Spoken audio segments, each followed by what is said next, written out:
This is Lucas the Loudmouth coming at you guys here with a Royal Rumble 2016 review. Royal Rumble just came off the air probably about an hour ago from now. And man, oh man, what a night it was. I'm still trying to comprehend all of my thoughts and my emotions after watching those 3 hours of a pay-per-view right there. What a finish, you know? This pay-per-view certainly had its ups and downs. I don't know how to feel overall about the Royal Rumble tonight because of the fact that there was so many ups and downs, and just emotionally it affected me so much. It was weird. It was an awkward situation. But let's go ahead and talk about the Royal Rumble itself as a whole. You know, we had to kick off the night Dean Ambrose defending his Intercontinental Championship, of course, against Kevin Owens in the last man standing match. Now, I was a bit surprised going into the night with the fact that they actually had this match be the opener for the Royal Rumble and kick things off. Now, I did have that in the back of my mind where it would make sense for them to have this match start the night, but I didn't actually think they would go ahead and do this, seeing as how they would need a proper main event before the Royal Rumble match. And I figured this would probably be the WWE's World Championship match, just in the mid-card level, because of the fact that the World Championship was involved in the actual Royal Rumble match. So here we had Dean Ambrose and Kevin Owens, and these two, you know, they just put on a show and really gained momentum for the rest of the pay-per-view throughout the entire night. So they set the tone, they set the pace.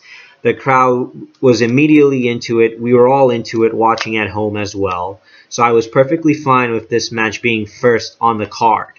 You know, this is the exact way that they had to do it to get the fans invested and get the fans excited. And this match definitely accomplished that. It was a fantastic match from start to finish between Dean Ambrose and Kevin Owens.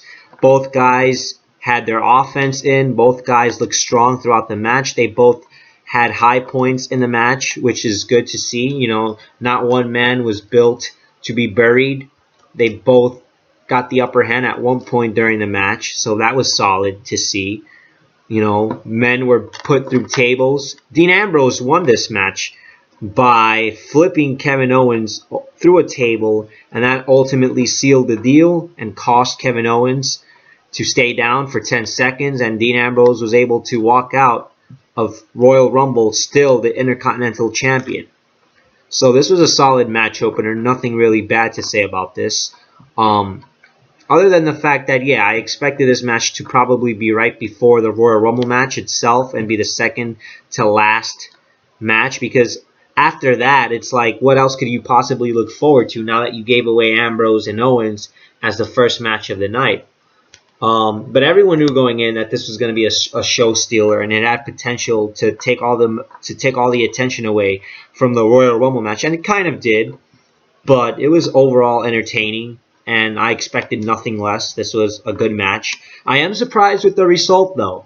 I had Kevin Owens winning tonight and walking out once again with the Intercontinental Gold, but that is not what happened at all. So they did kind of shock me there by having Dean Ambrose retain. But again, I have no problem with that either, because we all know what this is probably going to lead into at WrestleMania for Dean Ambrose now. And I'm going to get a little bit into that later on. So, yeah, this was a fantastic match. Nothing bad to say about this, really. We move on to the next match on the night, and it was the tag team title match, with the New Day defending their gold against the Usos. And the New Day had a huge pop, which was not shocking at all. Everyone loves the New Day. The New Day is awesome. Their trombone Francesca made its return. Francesca 2 is what Xavier Woods called it. This was entertaining. This was enjoyable prior to the match, to have the New Day go out there and cut a promo and brag about how this year they're going to wear gold and everything about them is going to be gold. So I had no problem with that. But the match itself sucked.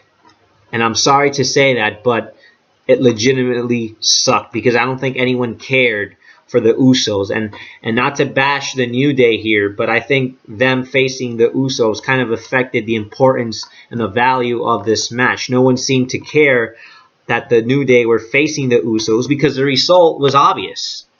The gold was going to stay with the New Day, and that's exactly what happened, and that's exactly what should happen. No one wants to see the titles on the Usos. The New Day is still the hottest tag team in WWE right now. They're the most over, the most successful. They need to stay tag team champions. So it only made the most sense. And I applaud WWE for not switching the titles. This was the correct booking decision. But the match, it was bad. It was bad because no one seemed to care. And how the fans in Orlando were booing the Usos. That's how bad this match was, that the fans just were pro New Day and didn't care about the actual match. They just cared about Xavier Woods playing the trombone at ringside. So that goes to show you something there. But the WWE definitely has to get creative now with the tag team division going forward. And that's all I'm going to say about that match. So not really anything special out of this match. It was okay, I guess. Decent. It accomplished what it needed to, and that was to get the fans happy to see the New Day. That's all I'm going to say about that. So then we move on to the United States Championship match between Alberto Del Rio defending that title against Kalisto, also known as Rey Mysterio Jr. And these two had a sloppy match. Again, this was another match that the fans didn't seem to care too much about, given the fact that it was just randomly placed on the card with no real story behind that match prior to this match actually taking place. Like, they just seemed to throw this out there randomly, and there was no proper build-up between these two guys. They just added that match in there for whatever reason, and that reason was to put the strap on Kalisto and get him more over. But let's face it, they put the title on him 2 weeks ago. He was the United States champion. He lost the title that same next day to Del Rio, and Del Rio won it back. So what made WWE think that Kalisto winning it for the second time tonight was going to accomplish anything, and the fans are going to get excited about that? I certainly wasn't excited. It was whatever, whatever. Kalisto is the United States champion, but that's all there is to it. So in the end, there's not really a huge payoff here with Kalisto winning the U.S. title from Del Rio. He's talented, don't get me wrong, but they're booking him to be the next Rey Mysterio, and I have a huge problem with that. And back to this match, not really going to compliment this match. It was, whatever. It wasn't that good. Definitely not their best match out of the series of matches that they've had so far. I think the one on Raw was pretty good. But this match was definitely not the best one they've had. And, it's sad. I actually had high expectations for this wrestling match between Kalisto and Del Rio, but they didn't deliver in the way that I would have liked to see them deliver. So that's all I'm going to say there. And now we get to the Divas Championship match between Becky Lynch and Charlotte defending it. And this was a good Divas match. Granted, it wasn't the best Divas match we've seen, especially between these two, but for an actual pay-per-view, mainstream pay-per-view in front of a WWE audience, they actually gave us a pretty good Divas match that was entertaining. And I think part of that was due to the fact that Ric Flair was involved, because Ric Flair at ringside definitely made for great entertainment. Seeing him get involved and kissing Becky Lynch out of nowhere, as awkward as that was, our reactions to that was priceless. So that made some entertainment for the match. But yeah, these two were going at it, and there was a different feel to this Divas match. Now, yes, we're used to seeing real wrestling matches with these women wrestlers in NXT, but seeing it in a WWE atmosphere, in a WWE atmosphere, just felt different, and they provided a different perspective of what a Divas match is in 2016, and they brought their A game tonight. So my hat's off to both Becky Lynch and Charlotte. They had a fantastic Divas match. The fans were actually into it, and that's something there. It goes to show that Becky Lynch, the fans like her, and they're going to cheer her. And it's been a long time since the WWE has been able to have a babyface diva get the entire crowd behind her. And I think Becky Lynch has accomplished that. The fans definitely support her. She's getting reacted to. She's clearly getting the biggest reactions in the roster right now as far as Divas are concerned. So they have to keep this momentum going for Becky Lynch because she makes an awesome babyface. I'm loving everything that they've done in this feud so far. The story makes sense.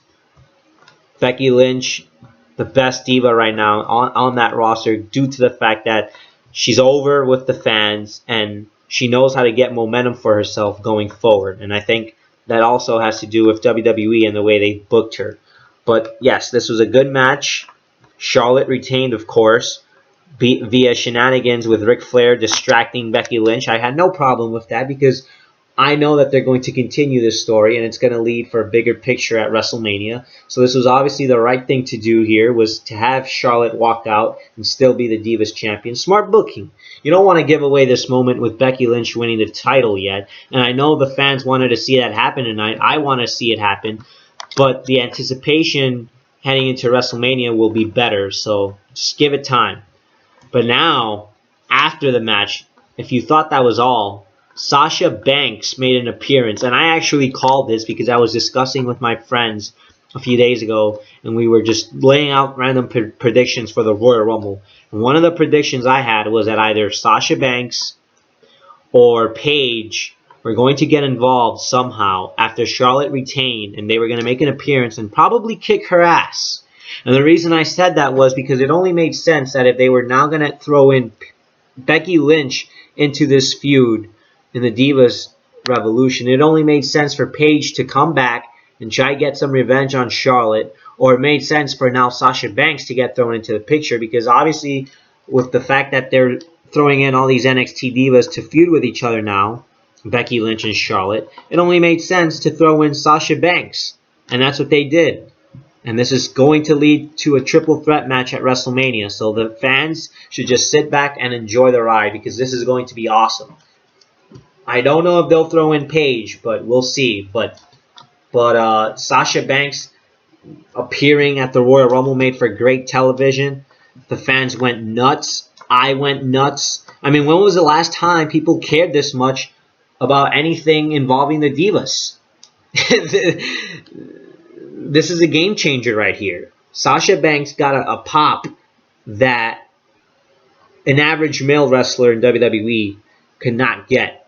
And that's saying something right there. So the fans actually care about the Divas division right now. What a difference a night makes. Because probably a month ago or even 2 weeks ago, no one cared. No one gave a shit about the Divas. But now that you have Sasha Banks, Becky Lynch, and Charlotte all involved, this is a huge game changer. And the revolution has officially begun. That's all I'm going to say. And now we get to the actual Royal Rumble match. My God. I don't even know where to start. Roman Reigns, of course, entered at number 1. Because he was going to put the title on the line. The WWE World Heavyweight Championship on the line. Against 29 other men. And number 2, I thought it would be Dean Ambrose for some reason that would enter at number 2. But instead we had Rusev. And that was a letdown, but it made sense because of last year and how Reigns and Rusev were the final 2. So I guess they wanted to, pick things off from where they left off last year at the Rumble. But it was still a letdown to see Rusev come in at number 2. Normally, number 1 and number 2 are supposed to be the big thing to set the pace for the Rumble match, but Rusev was a letdown. And at number 3, you had freaking AJ Styles make his debut, make an appearance for the first time ever on WWE television, and everyone went ape shit for AJ Styles. For a second there, no one knew if that was really him. I think we were all in disbelief, and we wanted that moment to settle in, and the minute it settled in, the place just went fucking nuts. And I did too. I jumped out of my seat, and I recorded that moment. But AJ Styles is officially part of the WWE now. And this is big. And I like the fact that they acknowledged him.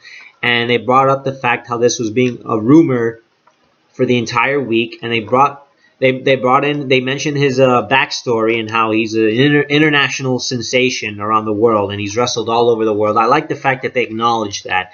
They brought him in with his name. They didn't sugarcoat it. They didn't say who is this guy or anything like that. No, they simply said it's AJ fucking Styles.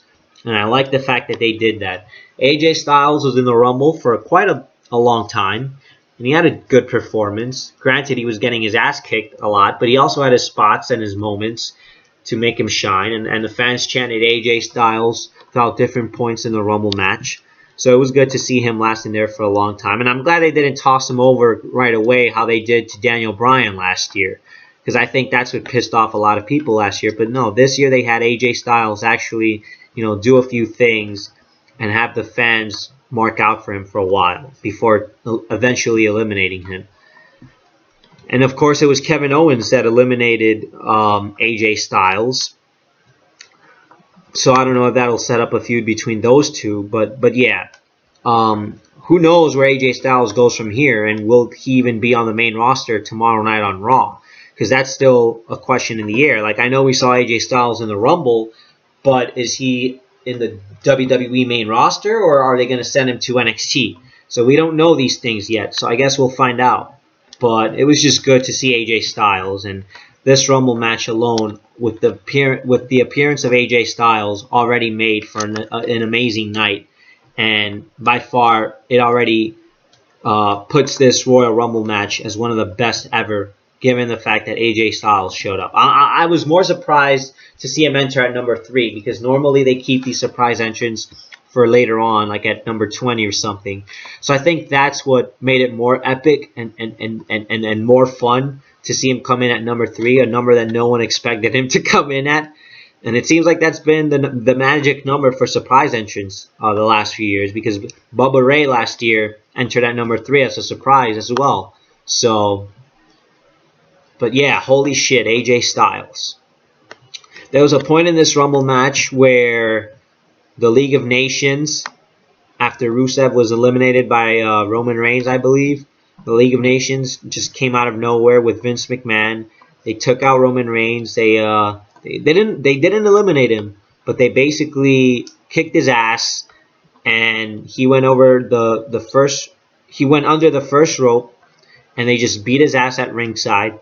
Rusev put him through an announce table, and then Roman Reigns was taken off to the back somewhere to try and recover, so he was never eliminated. Michael Cole mentioned it many times that he was never eliminated, so it was obvious that Roman Reigns was going to come back and do the obvious, or at least we thought he was going to do the obvious.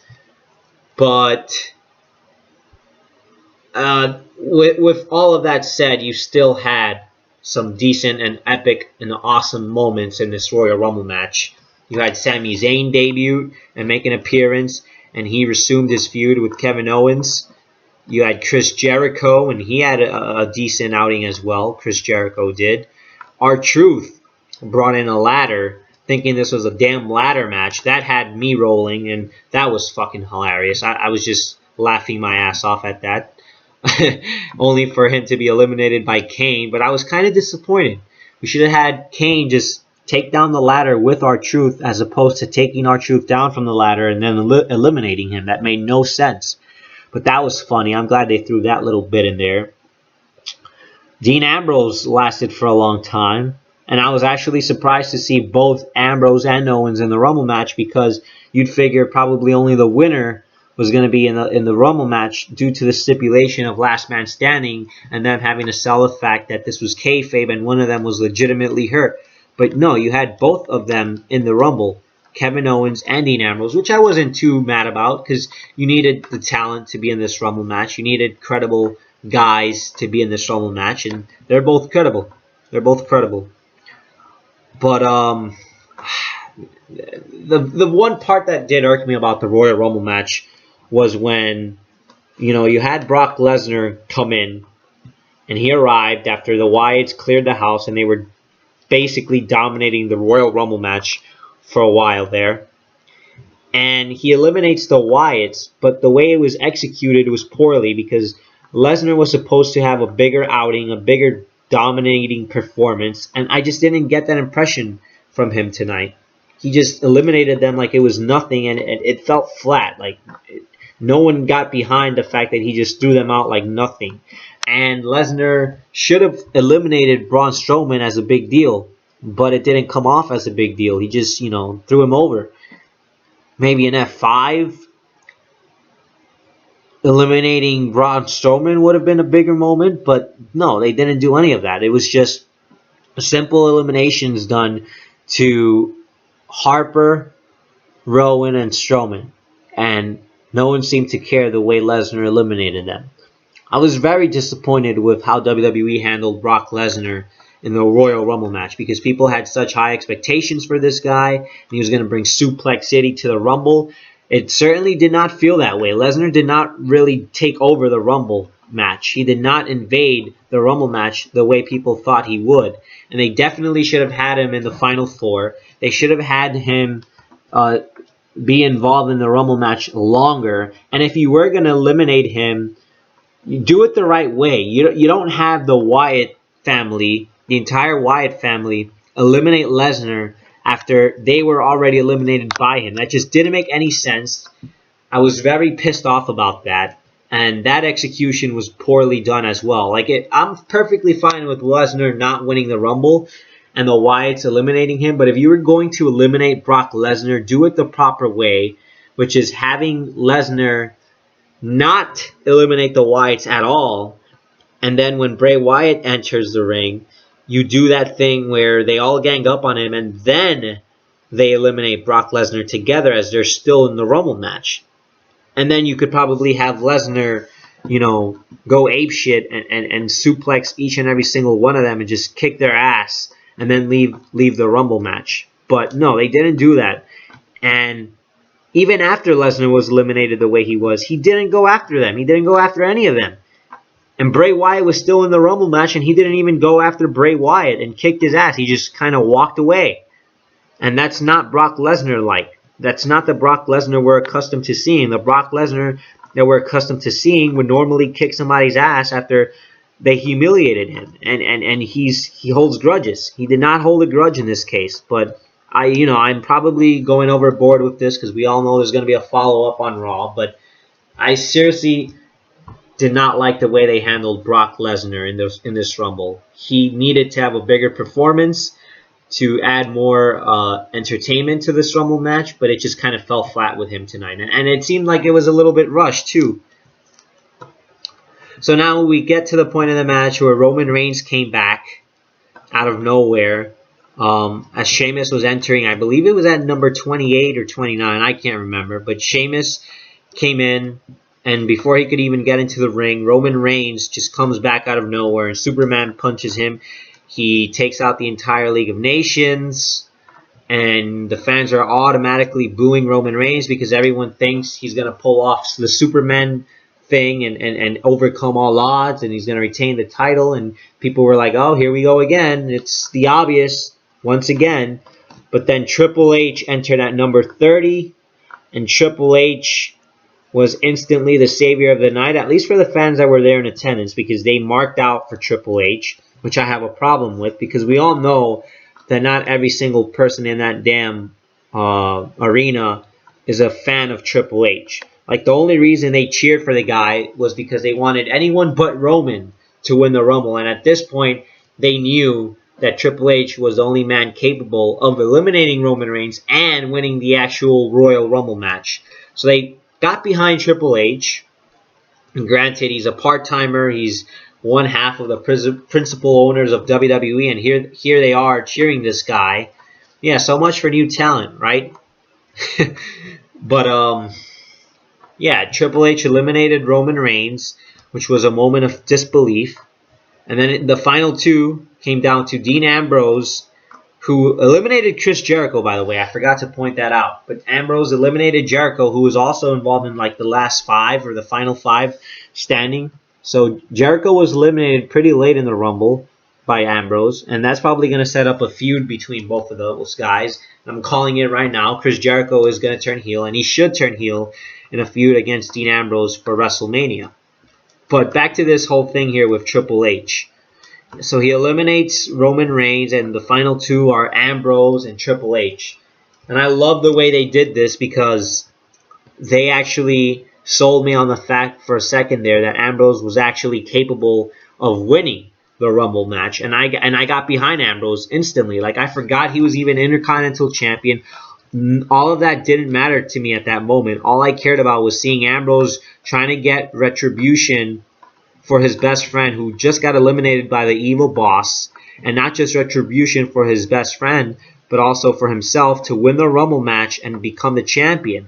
That would have been an amazing story told there had they done that. So for a second there, I believed they were probably going to do that. But Triple H eliminates Ambrose too, and I'm actually kind of glad that the final two were Triple H and Ambrose, because after Reigns was eliminated, the fans were into the Rumble match again, because it seemed like when Reigns was involved, the fans were just sick of the Rumble match because they thought Reigns was going to win. But when you take out Reigns, here's the emotional importance in the Rumble match again with Triple H and Ambrose, and the fans got loud again. They were dying out, and they were quiet when Reigns entered. And not to hate on Reigns, but Ambrose made for a more emotional story if he were to win the Rumble match than Reigns did. And that's all I'm going to say there. But yes, Triple H tossed Ambrose out of the ring to win the 2016 Royal Rumble match and become your new WWE World Heavyweight Champion. And I don't know how I feel about this at all. I mean, yes, it was obvious. Yes, you can say it was predictable, because we all knew there was going to be a new champion tonight. I knew for a fact that there was no way in hell Roman Reigns was going to walk out with that belt tonight, or the fans were just going to instantly shit on the product and shit on him all over again. So they protected Roman Reigns in that sense. But this now sets up a situation where it's going to be Triple H against Roman Reigns, possibly at WrestleMania, because the possibility of this match still happening at Fastlane is still there. But do you guys really want to see that match at WrestleMania for the title? Is that really the marquee match that WWE is selling us on for WrestleMania? This is the match we're supposed to get behind for WrestleMania? Think about it. Is that a legitimate main event? Is Triple H that credible? Is he that big of a draw for us to want to see him in the main event of WrestleMania? I don't think he's that big of an attraction. So I don't know how they're going to go about with this, but it better work, because to WWE's credit, they did the right thing. You now set up a situation where Roman Reigns is going to have a WrestleMania moment, but is doing it against Triple H the right thing. You put the title on a 40-plus-year-old guy. So much for new talent. That goes out of the window now.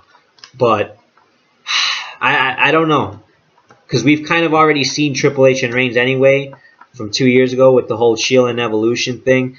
So Triple H is desperately trying to put over Roman Reigns. But is it going to work? And that's the fear that I have now. Is this going to work? Was Triple H the right man to put in this situation to put over Roman Reigns? Because I feel that that right man was Brock Lesnar. It should have been Brock Lesnar winning the title tonight. That's how I personally feel about it. It shouldn't have been Triple H. But we'll see where the story goes from here. Maybe I'll change my mind a month from now if WWE does something exciting with this situation. Overall, it was a pretty good Royal Rumble match. It had its ups and its downs. It had the surprise entrance. The drama was there. The storytelling was there throughout the entire Rumble match. They did a good job. Probably one of the best Rumble matches in years that they've done. Definitely better than the last two we've seen. But now it's all a matter of execution and the aftermath. And how will they handle all of this going forward? Because in the past 2 years, both Batista and Roman Reigns winning it have not done anything for WWE to solve their problem. So will Triple H solve the problem this year at WrestleMania? And we'll find out. Kind of was surprised that Undertaker wasn't there. I think everyone was expecting Taker to be there because he was at SummerSlam, he was at Survivor Series, so it was only fitting for him to also be at the Rumble, but that didn't happen. Just a side note there that I wanted to mention. But that's your main event so far right now for WrestleMania. It's Triple H against Roman Reigns for the WWE World Heavyweight Championship. And they're trying to put this put this man over. You know, they're trying to do what they did with Daniel Bryan 2 years ago. So who knows if it's going to work. But I think it is the right move to put the title on a heel now.